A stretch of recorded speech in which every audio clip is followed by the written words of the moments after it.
پھر پیالہ آگے کیا تو محمود نے جھوک کے دیکھا تو پیالہ پھر خالی تھا. اس نے پھر کچھ ڈالا، پھر دیکھا تو خالی، پھر ڈالا، بجنے کی آواز آئی، پھر خالی. اب بادشاہ تھا، ہارنے کا نام ہی نہیں لے رہا، یہ شکست کھانا ہی نہیں چاہتا. اس نے تھیلے منگا لیے، بوریاں منگا لی پیسوں کی بھری ہوئی، ڈالتا جا رہا ہے، بجنے کی آواز آتی ہے. محمود تھک گیا، کہنے لگا بابا اس کے نیچے کون سا سوراخ بنایا ہوا ہے، کیا ہے اس کے نیچے جو سمجھ میں نہیں آ رہا، کیا ہے؟ تو ان بزرگوں نے بڑی شاندار بات کی. کہنے لگے محمود یہ انسانی خواہشات کا پیالہ ہے، اور یہ خواہشات کبھی پور نہیں ہو سکتی. ایک پوری کرتے ہیں تو دوسری بن جاتی ہے، ایک پوری کرتے ہیں تو دوسری.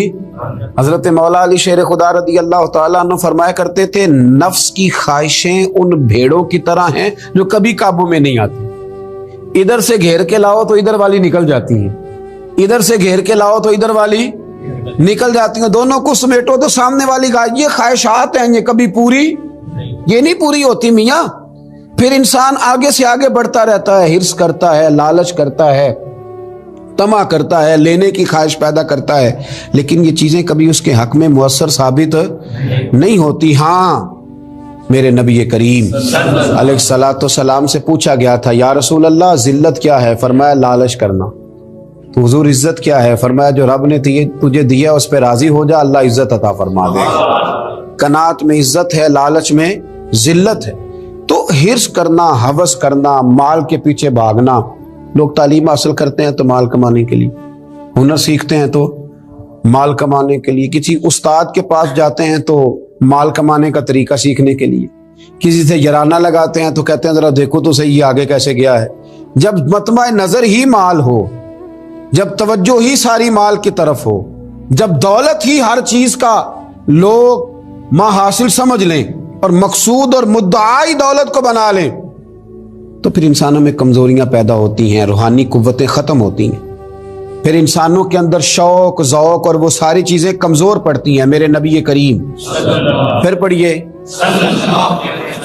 خوش ہو کے پڑھیے، نبی کریم صلی اللہ تعالی علیہ وآلہ وسلم نے نا ہمیں یہ سکھایا ہے، بتلایا ہے کہ قناعت کرو، تھوڑے پر راضی رہنا سیکھو. اور حضور علیہ الصلوۃ والسلام نے ارشاد فرمایا، مسند امام احمد بن حنبل میں حدیث موجود ہے، فرمایا اللہ تعالیٰ سے ایسی خواہشات سے پناہ مانگا کرو جو خواہشات تمہیں عیب میں ڈال دے، اور فرمایا ایسی خواہش سے بھی اللہ کی پناہ مانگو جو خواہش پوری کرو تو وہ خواہش ایک اور خواہش میں ڈال دے. اللہ کی پناہ مانگو اس خواہش سے کہ جو پوری کی جائے تو پھر ایک اور خواہش میں تمہیں ڈال دے. اس سے اللہ تعالیٰ کی پناہ مانگو، پناہ مانگو، اللہ تبارک و تعالیٰ کی پناہ مانگو. بزرگوں نے لکھا ہے، حضرت محدث ابن جوزی علیہ رحمہ نے، کہ ایک شخص تھا، اسی گھر میں ایک ناگن رہتی تھی. ناگن، وہ ناگن سونے کا انڈا دیتی تھی. بزرگ جب حکایات بیان کرتے تو سمجھانے کے لیے بیان کرتے. سونے کا انڈا دیتی تھی. اس ناگن نے اس طرح کیا کہ ایک دن اس کے گھوڑے کو ڈس لیا، گھوڑا مر گیا. گھر والوں نے شکایت کری کہ اس کو مار دینا چاہیے، گھوڑا آج اس کے ڈسنے سے مر گیا، یہ ناگن ہے، سونے کا انڈا تو دے گی لیکن ڈسے گی بھی ضرور. یہ ناگن ہے، انڈا سونے کا دے گی پر ڈسنا اس کی فطرت ہے، یہ ڈسے گی بھی.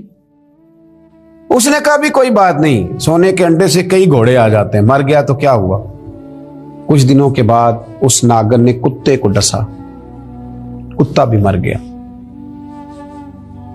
گھر والوں نے شور مچایا کہ یہ ناگن ہے تو اسے دودھ پلاتا ہے، یہ سونے کا انڈا تو دے گی پر ڈسے گی بھی، اس لیے کہ ڈسنا اس کی فطرت ہے، اس کی طبیعت ہے.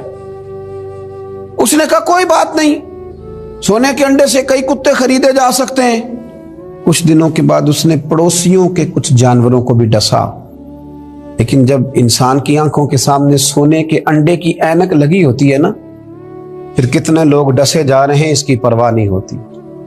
جب سونے کے انڈوں کی اینک لگ جاتی ہے پھر کتنے غریبوں کی کٹیا جلتی ہے پر اس کی پرواہ نہیں ہوتی. جب سونے کے انڈوں کی اینک لگ جاتی ہے پھر کتنے رشتے ٹوٹتے ہیں، لوگ پرواہ نہیں کرتے. سونے کے انڈے کی اینک لگی ہوئی تھی. پھر ایک وقت ایسا بھی آیا کہ اس شخص کا ایک ہی جوان بیٹا تھا، ایک ہی بیٹا، جس کے لیے جس کی طرف دیکھ دیکھ کے ماں باپ جیتے تھے، جو ان کی آرزوؤں کی امیدوں کا مسکن تھا، جو ان کی آنکھوں کی ٹھنڈک تھا، روشنی تھا، اس ناگن نے پھر اس بچے کو ڈسا، اور جب اس بچے کا جنازہ اٹھا تو پھر اس نے ہاتھ میں ڈنڈا پکڑا، اور ڈنڈا پکڑ کے جب وہ مارنے لگا نا ناگن کو، تو اس کی بیوی کہنے لگی اسے نہ مار، اپنے اندر کے لالچ کو ڈنڈا مار، اپنے اندر کی اس ہرس کو، اس ہوس کو، اس طمع کو، جس نے آج میرے بیٹے کی جان لے لی، جس نے ایک ماں کی گود اجاڑ ڈالی، جس نے اس گھر کی ساری خوشیوں کو تباہ کر دیا، اس لالچ پہ ڈنڈے برسا، جس نے تباہ کر کے رکھ دیا ہر چیز کو، جس نے کچھ بھی آج باقی نہیں چھوڑا، بے قدراں کچھ قدر نہ جاتی، کیتی خوب تسلی ہو، اے دنیا دار پجاری زر دے، کتیاں دے گل ٹلی ہو۔ میرے نبی کریم علیہ السلام نے فرمایا دنیا کا مال مردار ہے اور طلب کرنے والے کتے، مردار مال کو طلب کر رہے، بیٹے کا جنازہ اٹھ گیا، اب کیا فائدہ ہوا؟ آج روحوں کے جنازے اٹھ رہے ہیں، آج دلوں کے جنازے اٹھ رہے ہیں، آج تن کے اجلے لوگوں کے من کے اندر کچھ بھی موجود نہیں، مردہ روحیں، مردہ دل، مردہ خیالات، ہر چیز مائنس کر کے جو چیز پیچھے بچی ہے وہ صرف دولت ہے، ہر چیز مائنس کر کے ہمارے پاس جو پیچھے بچی ہیں وہ جائیدادیں ہیں، ہر چیز مائنس کر کے جو ہم نے بچایا ہے وہ دنیا کا مال ہے، باقی ہر چیز تباہ ہو گئی۔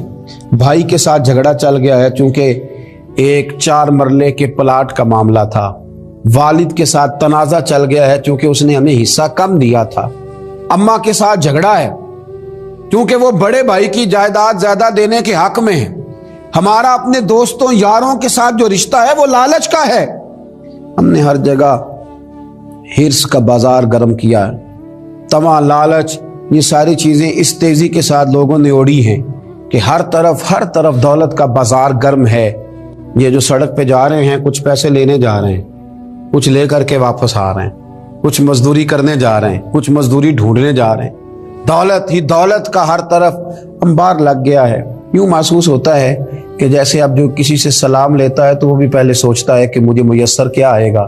حضرت موسیٰ کلیم اللہ علی نبینا علیہ الصلوۃ والسلام، حضرت موسیٰ کلیم اللہ علیہ الصلوۃ والسلام کے زمانے میں ایک شخص تھا جو مستجاب الدعوات تھا، قوم جبارین کے پاس رہنے والا وہ شخص بلعم بن باورا اس کا نام تھا، مستجاب الدعوات تھا، اللہ نے اسے یہ درجہ عطا کیا تھا کہ جو دعا کرتا تھا رب اس کی قبول فرما لیتا تھا، اس کی دعائیں مقبول ہوتی تھی، اتنا اللہ کریم نے اسے نوازا تھا۔ جب حضرت موسیٰ علیہ السلام بنی اسرائیل کو لے کر اس قوم کی طرف گئے نا جہاد کرنے کے لیے، تو بلعم بن باورا پہاڑ پر عبادت کرتا تھا، بہت سارے لوگ اس کی عقیدت مند تھے، بہت سارے لوگ اس سے محبت کرتے تھے، بہت ساری جگہوں پہ وہ چاہا جاتا تھا۔ جب اس کی طرف حضرت موسیٰ اس قوم کی طرف حملہ کرنے کے لیے جا رہے تھے تو لوگوں نے اس سے کہا کہ تو اس طرح کر کے دعا کر کہ حضرت موسیٰ کی قوم رستے میں ہی تباہ ہو جائے معاذ اللہ، کیونکہ تیری دعائیں قبول ہوتی ہیں، تو یہ دعا کر کہ رستے میں ہی وہ سب لوگ ختم ہو جائیں۔ اس نے کہا کیا بیوقوفی کرتے ہو، اللہ کے نبی کے بارے میں دعا کر دوں، پیغمبر خدا کے بارے میں، حضرت موسیٰ کلیم کے بارے میں کیا بیوقوفی کرتے ہو؟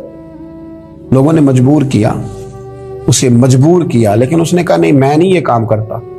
لوگوں نے دلائل دیے، بالآخر کچھ لوگوں نے کہا کہ آپ استخارہ کر لیں، اگر تو آپ کی سمجھ میں یہ بات آئی تو آپ آگے لے جائیے گا، نہ آئی تو نہ لے جائیے گا۔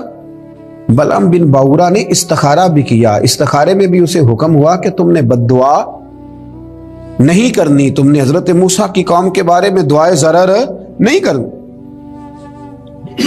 اب جب اس نے صاف ستھرا انکار کیا نا کہ بھئی میں دعا نہیں کروں گا اللہ کے پیغمبر کے بارے میں، نہ ان کی قوم کے بارے میں، تو لوگوں نے وہی حربہ استعمال کیا جو لوگ استعمال کرتے ہیں، ڈھیروں تحفے لے کے آ گئے، دولت لے کے آ گئے۔ اللہ تبارک و تعالیٰ جب دین کے نام پہ لوگوں کو عزت دیتا ہے تو پھر لوگ اس کو استعمال کر کے دنیا اکٹھی کرنی شروع کر دیتے، پھر لوگ اپنا بڑا نقصان کرتے، پھر اپنی روحانیت کا، اپنی تاثیر کا لوگ بڑا نقصان کرتے ہیں، پھر لفظوں کے ہیر پھیر سے دولت کمانا چاہتے ہیں، لیکن یاد رکھیں لفظ تاثیر سے بنتے ہیں، تلفظ سے نہیں، لفظ تاثیر سے بنتے ہیں، تلفظ سے نہیں، اہل دل آج بھی ہیں اہل زبان سے آگے، اہل دل آج بھی ہیں اہل زبان سے آگے۔ پھر لوگ سودے کرنے لگتے ہیں اپنے الفاظ کے، حروف کے۔ بہت سارے جب تحائف ملے، قائل کیے تو آمادہ ہو گیا، دولت جو سامنے آئی لالچ کر گیا۔ اس کو قرآن حکیم نے بیان کیا ہے، اس واقعے کی طرف قرآن پاک نے اشارہ فرمایا۔ بلم بن باورا نے ہاتھ اٹھائے اور دعا کے لیے جب نکلا تو جس گھوڑے پہ سوار تھا، جس گدھے پہ سوار تھا، جب یہ جا رہا تھا نا پہاڑ پہ چڑھ کے میں بد دعا کروں گا حضرت موسیٰ کی قوم کے لیے، جب جا رہا تھا تو گھوڑا واپس بار بار منہ پھیرتا تھا، واپس اس کو کہتا تھا نہ جا، واپس آ جا۔ یہ اس کو مارتا تھا، پہاڑ کی جان میں لے جاتا تھا۔ اللہ اکبر۔ یہ بار بار مارنے لگا تو گھوڑے نے، اس کی سواری کے جانور نے دعا شروع کر دی۔ گھوڑا تھا یا گدھا تھا، اس نے دعا کی، اللہ مجھے زبان دے، میں اس لالچی کو کچھ سمجھا دوں، مجھے زبان عطا کر، میں ہی اسے کچھ سمجھا دوں۔ اللہ نے زبان دی تو گدھا کہنے لگا آگے نہ جا، تو مجھے آگے بھیجتا اور اللہ کے فرشتے مجھے واپس بھیجتے ہیں۔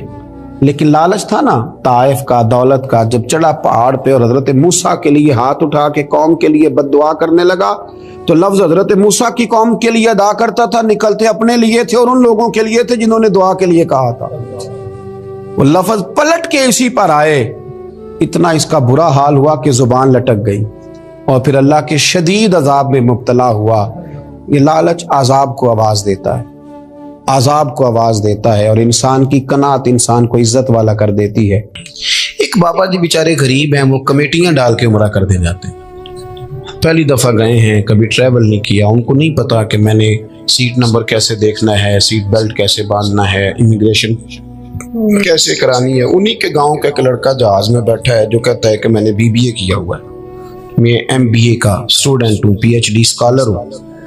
اور بابا جی جب داخل ہوتے ہیں تو وہ لڑکا ان کو دیکھتا ہے کہ وہ بابا جی آتے ہی کسی سیٹ پہ بیٹھ گئے، جہاز کا عملہ لڑنے لگا کہ بابا یہ تیری سیٹ ہی نہیں، تو سیٹ نمبر دیکھ، فلان جگہ پہ جا۔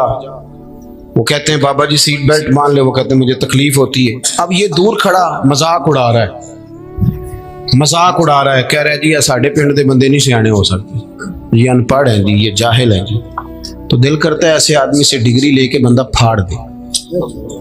یہ تیری تعلیم تجھے سکھاتی ہے کہ تو کسی کو جاہل کہہ رہے، ان پڑھ کہہ رہے؟ اور میاں اگر تو پڑھا لکھا ہوتا تو اپنی سیٹ چھوڑتا، یہ پتہ چل گیا تھا میرے گاؤں کے ہیں، میرے علاقے کے ہیں، دروازے سے وصول کرتا، پھر سیٹ نمبر دیکھ کے انہیں سیٹ پہ بٹھاتا، پھر اپنے ہاتھوں سے سیٹ بیلٹ باندھتا، پھر انہیں کہتا بابا جی میں فلانی سیٹ پہ بیٹھا ہوں، جب دوبارہ ضرورت پڑی تو مجھے آواز دے لینا۔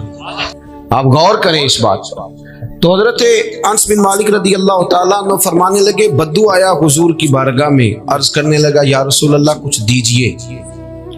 تو نبی پاک صلی اللہ علیہ وسلم نے کچھ دیا تو آداب نہیں جانتا تھا، ہم بغیر آداب بتائے لوگوں کو بے ادب کہہ دیتے، سکھایا کچھ بھی نہیں اور جاہل کہہ دیا۔ اور بھائی حضور نے کچھ دیا تو اسے آداب نہیں آتے تھے اور وہ دیکھ رہا تھا مقدار۔ اور یہاں فاضل بریلوی فرماتے ہیں میرے کریم سے گر قطرہ کسی نے مانگا تو دریا بہا دیے ہیں، در بے بہا دیے۔ تو یہاں تو ایک قطرہ ملے تو سمندر سے زیادہ کام دکھاتا ہے۔ تو حضور نے کچھ دیا تو کہنے لگا معاذ اللہ ثم معاذ اللہ، نقل کفر، کفر نہ باشد۔ کہنے لگا میں تو بڑی تعریف سن کے آیا تھا، آپ نے تو کچھ بھی نہیں دیا۔ حضرت عمر نے تلوار نکال لی، اس بے ادب کی گردن اڑائیں گے۔ حضور نے فرمایا عمر ذرا ٹھہر۔ سرکار گھر لے گئے، جو دیا تھا اس سے ڈبل دیا، پھر تھوڑا اور دیا، اب مسکرایا۔ حضور نے فرمایا اب تیرا کیا خیال ہے؟ کہنے لگا طوفان میں ہوا اتنی تیز نہیں چلتی جتنی آپ کی سخاوت تیز چلتی ہے۔ فرمایا یہی بات میرے غلاموں کے سامنے جا کے کہہ دو گے؟ کہہ دو گے؟ کوئی حضور فرمانے لگے جب تم نے کہا تھا نا نہیں دیتے تو ان کے دل ٹوٹ گئے تھے، جب تم کہو گے نا بڑا دیتے ہیں تو ان کے دلوں کو ٹھنڈک نصیب ہو جائے گا۔